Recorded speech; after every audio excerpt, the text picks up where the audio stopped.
If you're just joining us, this is Sporty Monday, of course, the most comprehensive sports show in the land. And of course, right now, let's talk about the junior Starlets. Of course, they boarded the plane sometime last week to Spain, where they'll be having a boot camp before heading to the Dominican Republic for the World Cup. Shitera, I begin with you real quick. You heard what President Ruto told the girls at State House and boot camp in Spain.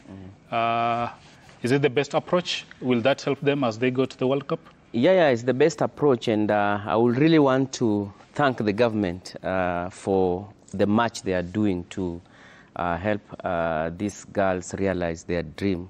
And of course, even as we are failed by our clubs, at least we have something to smile about, because the women football is really giving us some hope to continue supporting football. The other time, police bullets were in Ethiopia in the Sekafa tournament. They did us proud. They finished us runners-up. The girls have qualified for the first ever Football World Cup representing Kenya. And I think preparation is key. In Spain, they'll be exposed to proper facilities, good technical approach in as far as football is concerned. I was listening to Marion Serenge, and she's really elated with what they are doing. And even if they don't even win a match at the World Cup, they have achieved. But listening to her, they are really going for it, and they are facing the likes of England, Brazil in that tournament, and Korea. Properly, I think they have gone ahead of their male counterpart. So it's a challenge to Harambee Stars, who are on the right track to qualifying for the AFCON and even the World Cup, because as it is now, I cannot rule them out. They are on track. No, Junior Starlets. No, Harambee Stars. You want to open a whole Pandora box. Harambee Stars. Kianda, you're dying of laughter, but look at that group pairing. There's England, there's Korea North, and Brazil. What are our chances there, bearing in mind that we are making our debut appearance? Very few times I agree with Shitera. Because he's a Chelsea fan also. But I usually support good football. You know what? The fact that these girls qualified for the World Cup, that's a big achievement. That is a win. Number two, the fact that the government is investing in them shows there's something being done right. Sure. I'm not a big fan of some of the decisions the government makes, but this one is a big one. When it comes to maybe the way they supported the Olympic teams, the Olympics, the way they're supporting Athletics Kenya, the way they're supporting the Junior Starlets.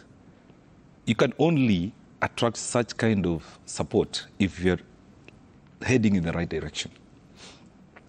Progress is key to this team. Let me challenge them, small sisters. You are going to be exposed to the world. The world will be watching.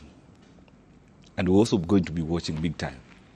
You have an opportunity to create a name and make history, because there are agents who are watching big time. We know very well how much we've contributed to Harambee Starlets, how much they've contributed to making Tanzania Premier League, Women Premier League big. The Shekangwas, all those. Women football has always been heading in the right direction in this country. It's only that the league is not being given proper support. And these junior starlets are the future of Kenyan football, women football. So, huko, jitume, you'll get scholarships, you'll get everything. So play as if it's your last game on earth. And I'm sure those girls will deliver. It's here. What I said when junior starlets were qualified for the World Cup and the groups were out, we were doing a comparison and we were asking how they can fare against, those top sides. And my view has been always that when you have tournaments of age group teams, especially under 17s and below, there's no team that can brag of experience. Why I say so is because the last World Cup that, maybe England played or Korea played, it's possible that all the players graduated to the next level. So most of the players who will be participating in that tournament are going to be doing it for the first time. It will be their debut, just like Kenya is. So the game changer here is going to be, how have you prepared for this tournament? And I think so far so good. The team has prepared well. That support that we see from the government, including the aspect of allowing those girls who are supposed to be doing their KCSE to go and play. And have special exams. Is a major thing. And not forgetting what the president did, and we have to really allow him for this. There were those girls who had been dropped because of the question of financing and numbers. And he really said that let them go. To join the team. They've been part of the journey. Let them go and see what is supposed to be happening there. I think it's a big plus. And I hope that really, in the words of Mahatma Gandhi, he said that sometimes the success cannot be measured in what you attain at the end of the day. Sometimes it's about your effort. What we just need to see from the girls is just their best effort. The results will be something else. But if we see good effort from them, we are going to be satisfied.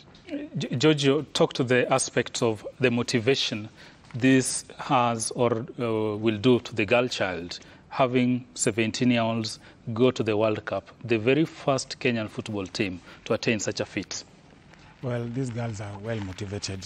It goes back to when they qualified. Each one went home with 300,000 Kenya shillings. That is cash that most KPL players will complete their career without getting their hands on. And again, the support you guys have talked about, being in camp, having teachers in camp, maybe staying in camp for 60 days without any hitches. That's a good thing, and it's the best thing we can do to all the age groups. And with these girls now in Spain, that's another plus, because the weather in Spain is almost the same to the Dominican. And there's facilities there is fantastic. And Coach Mildred Cheche was saying they're looking forward to going to the semi-finals, because already they made history by becoming the first team. Now going to the semi-finals will be another plus. So I don't think there may be a gap between Mexico, England, and Korea Republic. But these girls have been motivated enough, and the fact that even the president said that he'll be paying fees to all the girls to complete school, and those who are sitting their KCSE will have they'll be taken to college. That's according to Barry yesterday. So I believe these girls have everything on their hands to do it. What they need now is to execute the coach's plan and maybe take us to the semi-finals, which I'm sure they can make. Before you go very quickly, I remember something that is critical. There are claims, and claims from very credible quarters, that there are teachers who have been extorting money from those students. They tell them that for me to allow you to go, you have to give me a certain amount of money. And it's so painful to imagine that a person who is being paid by the government asks for a child from a poor family, maybe because that 300,000 that Jojo talked about has been produced, they tell you, I want a certain percentage. For heaven's sake, and I think this one has to be addressed, let the girls play. Let the girls play. Let the girls play.